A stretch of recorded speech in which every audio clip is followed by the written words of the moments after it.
I've just recently watched Never Back Down again. This is a movie that motivated me extremely when I was about 16 years old. Back then I thought the movie was about fighting, but in reality it's about moving up in the social hierarchy and fighting for what you want, becoming a better man, taking responsibility and embracing your past.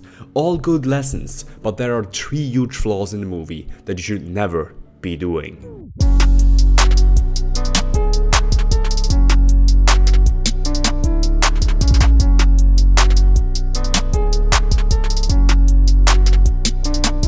Jake Tyler, an ex-football player aka a pretty desirable man, moves to a new state because his younger brother is an ambitious young tennis player. Jake then goes to this new school and meets Baja, a hot girl. And from there on, things really go down. Baja obviously flirts with Jake and invites him to a party. Jake really looks forward to that stuff and probably masturbated 3 times before even going there. But once he gets to the party, he realizes that Baja deceived him in going there so her current boyfriend Ryan can beat the shit out of him in front of everybody. After feeling depressed for a couple of days, Jake decides to sign up for martial arts classes. That girl that got him in trouble in the first place then knocks on his door and tries to apologize as she only thought they would fight playfully. Jake doesn't want to take her shit and tells her to leave, understandably in my opinion. From this day on, Jake keeps ignoring Baja and works on himself. Baja gets so turned on by this move that she leaves Ryan, her current boyfriend. In the meantime, Jake increases value even more by beating up 3 strangers publicly. He's a star now in this violence glorifying town and Baja suddenly wants him even more. Now don't beat up random strangers on the street. This shit will not get you fame. This shit will get you in prison or broke. But do stuff that you love. Work on your own value. This is a pretty good lesson that Never Back Down puts forth, but I can't help but think that Jake's only doing that stuff for Baja. Yes, Jake Tyler embraced his responsibility in the end and makes peace with his past, but I can't help but think that he's only doing that to impress Baja. You should work on yourself to please yourself and your standards, not to impress girls. If you spend your life chasing women, you will always be short of success. If you spend your life chasing success, you will never be short of women. Ryan, the previous alpha of the school, gets angry and beats up Jake in a bathroom to demonstrate that he's still on top of the social hierarchy. Nonetheless, Jake apologized to Baja for whatever reason he had. Like seriously, it was her fault. She deceived him and brought him into that mess in the first place.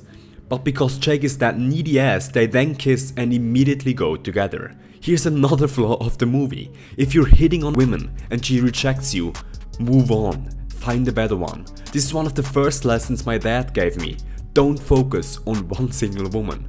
I ignored that advice for at least 20 years and chased women that weren't interested in me or didn't even know that I existed. This was the worst thing that I did. If there's one thing you need to have in this life, it's options. In real life, no woman older than 12 will knock on your door and keep chasing you unless they're crazy. Which Baja is, to be honest. At first she gets together with a sociopath, Ryan, to get popular. Then she gets Jake beaten up but realizes that he's a better package than Ryan in the first place and leaves Ryan to chase Jake, increasing the rivalry between those two in a completely selfish way. Leave that stuff for Hollywood, but this can get you killed in the real world. If a woman rejects you, move on. Don't try to save a hoe. Ryan then decides in his sociopathic ways that he has to beat down the friend of Jake in order to get him to fight in a public setting. Ryan, the previous alpha, fears his social status. The only way to show everyone that he's the real boss is to defeat Jake in a public setting. That's why he's always stating that MMA is a spectator sport. I could wreck you here and now. What fun would that be? This is a spectator sport. He beats Max, the friend of Jake, to a pulp. This infuriates Jake understandably, which then agrees to a fight. Jake goes to the fighting event, gets beaten up but still manages to get to the fight against Ryan. They fight outside as Ryan got disqualified due to an illegal move. Heroically, Jake destroys Ryan, a lifelong martial artist, in front of the audience. Here's the third and probably the biggest flaw from Never Back Down. Things take time. JK has been training martial arts for 3 months in that movie, but destroys a fighter that has been training for nearly all his life. Even in the beginning of the movie, he refuses to go to the beginners classes and trains right with the advanced guys. Things don't work like that in real life. You're not special. You don't beat your trainer in a jogging session 3 months after you start training there. You don't go to an underground fighting stuff and beat everyone who has been training tirelessly for years if you've only been training for months. Be consistent and be patient. Never Back Down is a motivating movie, I get it, but things don't work like that in real life.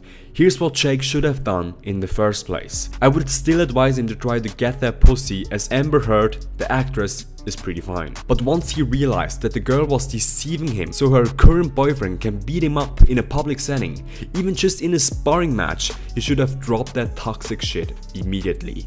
He then should have ignored that girl and chased a multitude of different women. There are plenty of hot girls in that town, man. He should still start martial arts and work on his value in and outside the gym. Maybe starting a business on the side or studying really hard for school. This would have made him far more happier in the long term, and this is what gets you on top of the social hierarchy in the real world.